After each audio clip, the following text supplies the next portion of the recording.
onside kick there, and what could have happened if they'd upset Clemson. Still had to go down the field, but regardless, the Tar Heels will be playing in the Russel Athletic Bowl, December 29th, 5:30 Eastern on ESPN. They're taking on the Baylor Bears. Another what-if here. Fourth in the Big 12, sixth straight bowl appearance.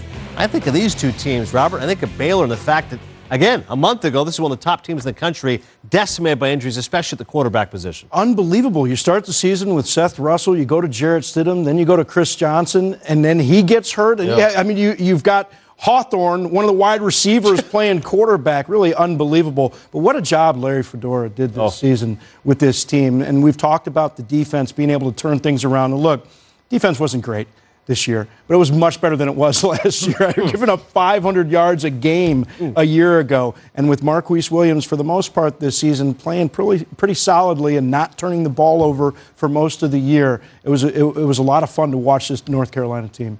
I think it was a terrific year for them, and obviously it was very exciting. It went right down to the end, and I think you still have to question that onside kick call. It's it's one of those that you have to bite it and live with it, and it's going to be a tough one to swallow. But I think that Larry Fedora has been able to do there in the last couple of years. I think that it's been a major accomplishment there at North Carolina. But I think the key for the North Carolina Tar Heel fans, show up to your games. We watch those games all year long, and there are a lot of empty seats in that stadium. Support your team because you've got a great coaching staff and a really good football team. Well, the academic stuff is behind them. They've got Larry sewn up for the future, so that's really good. Smart by Bubba Cunningham, and they've done a great job of handling all the stuff that's been around the program. And bringing in Gene Chizik was a home run because they have played a lot better defense. And for Baylor, Seth Russell stays healthy. They may be in the 4. I mean, it shows you how hard coaching is. And then you go to Stidham.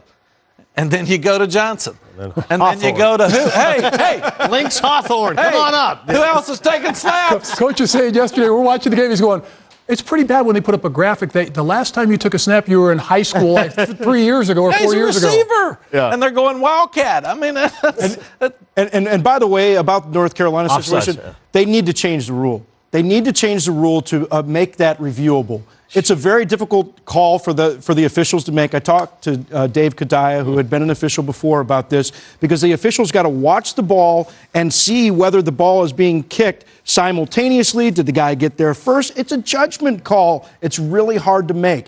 And to have a situation in a game that's that important on an offside or on an onside kick, and there's a very clear line, just like the goal line, you can see whether any part of a player is by it. Make that reviewable. They need to change the rule. Yeah, we won some that I didn't want them to review. I said, let's go, pick it up, let's go fast. And then we lost some that they missed.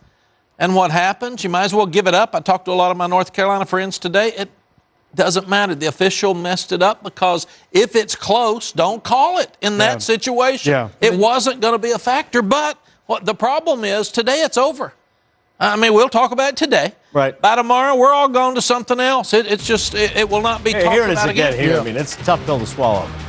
Certainly for a North Carolina fan. I mean, this is, as Robert said, if you just review it, right? Take a minute here. Let's discuss what happened here. You review whether somebody was targeting. Right. Why can't you review whether a guy was in front of the line when the ball was kicked? I mean, think about what the official has to do from their line of sight.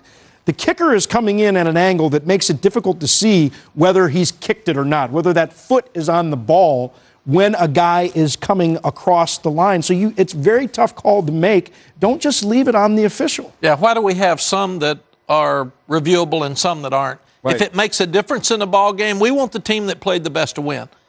So if the guy upstairs says, hey, you got it wrong, guys, he's not offsides, then pick up the flag and let them play. And it sure could have made a difference in the outcome of this game where so much was on the line for both teams and the play.